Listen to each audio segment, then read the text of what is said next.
Hello friends, स्वागत है आप सभी का आपके अपने प्यारे चैनल में। आज इस वीडियो में हम लोग देखेंगे राष्ट्रीय सुरक्षा अधिनियम 1980 से महत्वपूर्ण प्रश्नों को जो प्रीवियस ईयर में पूछे गए प्रश्न हैं। तो चलिए फटाफट पहले प्रश्न की ओर बढ़ते हैं। पहला प्रश्न है, राष्ट्रीय सुरक्षा अधिनियम के तहत गठित सलाहकार बोर्ड द्वारा अपनाई जाने वाली प्रक्रिया अधिनियम की किस धारा में पाई जाती है? तो पहले प्रश्न का आंसर हो जाएगा ऑप्शन नंबर ए, धारा 11 में पाई जाती है सलाहकार बोर्ड द्वारा अपनाई जाने वाली प्रक्रिया। राष्ट्रीय सुरक्षा अधिनियम के तहत किसी फरार व्यक्ति द्वारा आदेश का पालन न करने पर कितने वर्ष तक कारावास की सज़ा हो सकती है? ये यूपीएसआई 13 नवंबर 2021 को शिफ्ट 2 में पूछा गया प्रश्न है।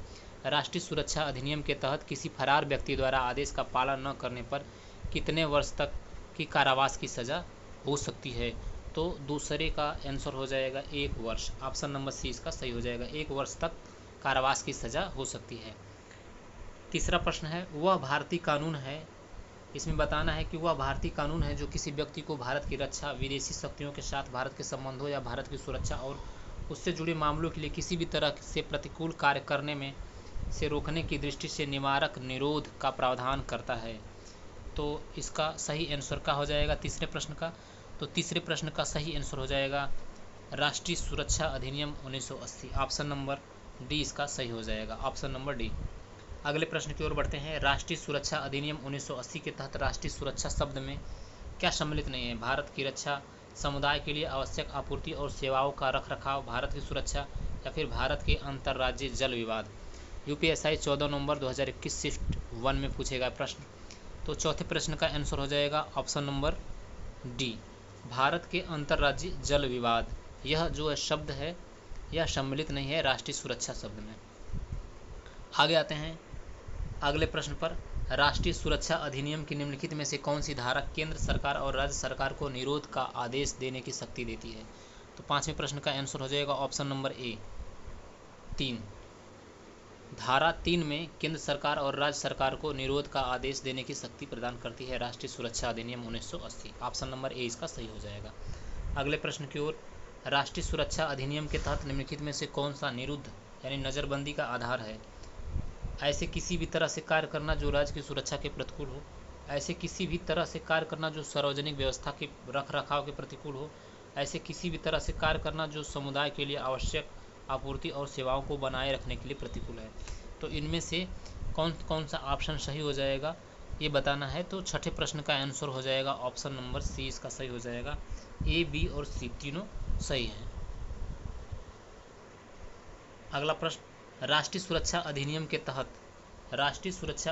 तहत यदि राज्य सरकार उसकी मंजूरी नहीं देती है तो कोई भी निरोध आदेश कितने दिनों से अधिक समय तक लागू नहीं होना चाहिए? सातवें प्रश्न का आंसर क्या हो जाएगा? सातवें प्रश्न का आंसर हो जाएगा ऑप्शन नंबर बी, 12 दिनों से अधिक समय तक लागू नहीं होना चाहिए। ऑप्शन नंबर बी इसका सही आंसर हो जाएगा। राष्ट्रीय सुरक्षा अधिनियम की धारा किस धारा के तहत राज्य को संरक्षण प्राप्त है? तो राज्य को संरक्षण प्राप्त है ऑप्शन नंबर डी इसका सही हो जाएगा, धारा 16 के तहत।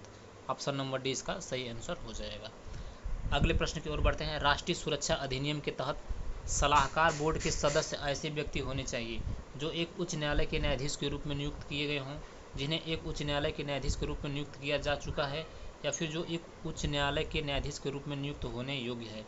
तो इनमें से कौन सा सही ऑप्शन हो जाएगा प्रश्न 9 का? तो इसका सही आंसर हो जाएगा ऑप्शन नंबर ए, बी, सी और ए, यानी ए, बी और सी दोनों सही है, तीनों सही है। डी वाला ऑप्शन मानवाधिकार कार्यकर्ता ये ऑप्शन गलत है, बाकी ए, बी, सी तीनों सही है। ऑप्शन नंबर ए इसका सही हो जाएगा। राष्ट्रीय सुरक्षा अधिनियम के तहत सलाहकार बोर्ड में कितने सदस्य होंगे? तो राष्ट्रीय सुरक्षा अधिनियम के तहत सलाहकार बोर्ड में कितने सदस्य होते हैं? ऑप्शन नंबर इसका ए सही हो जाएगा, 2 सदस्य हो सकते हैं, 2 सदस्य होंगे। ऑप्शन नंबर ए इसका सही हो जाएगा। अगले प्रश्न की ओर बढ़ते हैं। अगला प्रश्न है, राष्ट्रीय सुरक्षा अधिनियम के तहत सलाहकार बोर्ड में कितने सदस्य होंगे? तो अभी देखे हैं 2 सदस्य हो सकते हैं। प्रश्न रिपीट हो गया। अगला प्रश्न है, राष्ट्रीय सुरक्षा अधिनियम के तहत गठित सलाहकार बोर्ड के सदस्यों के बीच मतभेद हो जाता है तो किसकी राय को बोर्ड की राय माना जाएगा? तो 11वें प्रश्न का आंसर हो जाएगा ऑप्शन नंबर सी, ऐसे सदस्यों के बहुमत की राय को बोर्ड की राय माना जाएगा। ऑप्शन नंबर सी इसका सही हो जाएगा। अगला प्रश्न, राष्ट्रीय सुरक्षा अधिनियम की किस धारा के तहत सद्भावपूर्वक की गई कार्रवाई के लिए इस अधिनियम के तहत संरक्षण प्रदान करती है? तो क्वेश्चन नंबर 12 का सही आंसर हो जाएगा ऑप्शन नंबर सी, धारा 16 के तहत सद्भावपूर्वक की गई कार्रवाई के लिए इस अधिनियम के तहत संरक्षण प्रदान करती है राष्ट्रीय सुरक्षा अधिनियम 1980। 13वां प्रश्न, राष्ट्रीय सुरक्षा अधिनियम के तहत राज्य सरकार द्वारा धारा 5B के तहत किसी व्यक्ति को एक राज्य से दूसरे राज्य में हटाने का कोई भी आदेश नहीं दिया जाएगा, सिवाय किसके? सिवाय इसके लिए एक अधिकृत सक्षम मजिस्ट्रेट की सहमति के, निरुद्ध करने वाले राज्य के मानवाधिकार आयोग की सहमति के, या फिर उस दूसरे राज्य के मुख्य न्यायाधीश की सहमति के, या फिर उस दूसरे राज्य की सरकार की सहमति के। तो 13वें प्रश्न का सही आंसर क्या हो जाएगा? 13वें प्रश्न का सही आंसर हो जाएगा ऑप्शन नंबर डी, उस दूसरे राज्य की सरकार की सहमति से। ऑप्शन नंबर डी इसका सही हो जाएगा। अगले प्रश्न की ओर बढ़ते हैं। किसी भी मामले में जहां राष्ट्रीय सुरक्षा अधिनियम के तहत सलाहकार बोर्ड ने रिपोर्ट किया है कि उनकी राय में किसी व्यक्ति को निरुद्ध किए जाने की कोई पर्याप्त कारण नहीं है, तो उपयुक्त सरकार को क्या करना चाहिए?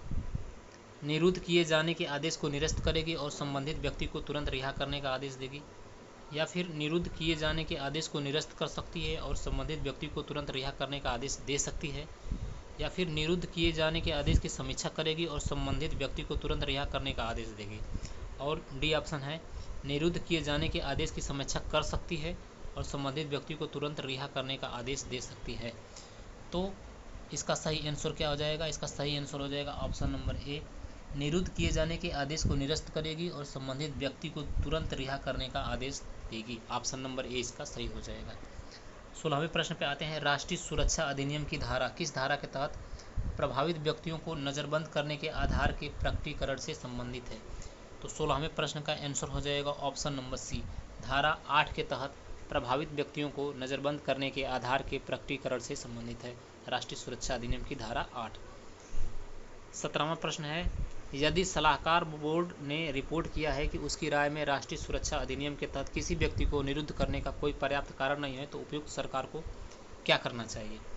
सलाहकार अपीली बोर्ड के समक्ष किसी भी अपील के लंबित रहने तक व्यक्ति के निरोध को जारी रखेगी, या फिर निरोध आदेश को रद्द करेगी और संबंधित व्यक्ति को तुरंत रिहा करवाएगी, संबंधित व्यक्ति को के निरोध को जारी रखने के लिए एक नया निरोध आदेश जारी कर सकती है, या फिर 15 दिनों की अवधि के भीतर सलाहकार बोर्ड के आदेश के खिलाफ अपील दायर कर सकती है।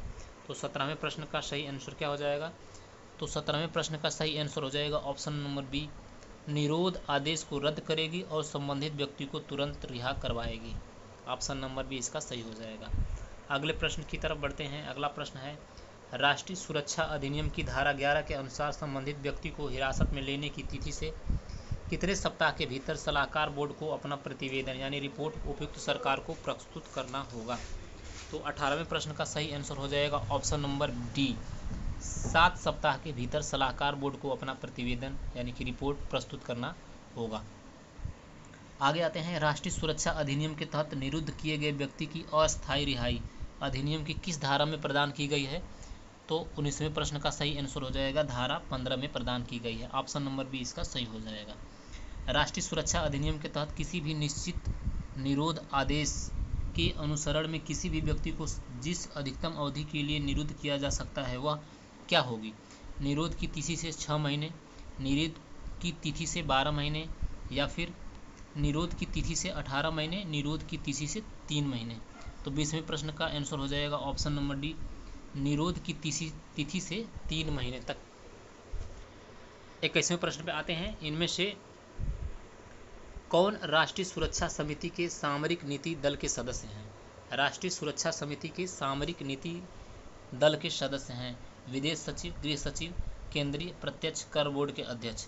तो बताना है इसमें से कौन कौन राष्ट्रीय सुरक्षा समिति के सामरिक नीति दल के सदस्य हैं। तो 21वें प्रश्न का सही आंसर हो जाएगा ऑप्शन नंबर बी, ए, बी और सी तीनों, यानी विदेश सचिव, गृह सचिव और केंद्रीय प्रत्यक्ष कर बोर्ड के अध्यक्ष तीनों लोग शामिल हैं इसमें। ऑप्शन नंबर बी इसका सही हो जाएगा। अगले प्रश्न की ओर बढ़ते हैं। राष्ट्रीय सुरक्षा अधिनियम 1980 के प्रावधानों को किस मामले में सर्वोच्च न्यायालय की 5 न्यायाधीशों की पीठ ने बरकरार रखा था? तो 22वें प्रश्न का सही आंसर हो जाएगा ऑप्शन नंबर ए, के राय बनाम भारत संघ। ऑप्शन नंबर ए इसका सही हो जाएगा। तो ये रहे राष्ट्रीय सुरक्षा अधिनियम 1980 से रिलेटेड महत्वपूर्ण प्रश्न। आपको वीडियो अच्छा लगा तो लाइक करें और चैनल को ज़रूर से ज़रूर सब्सक्राइब करें। धन्यवाद।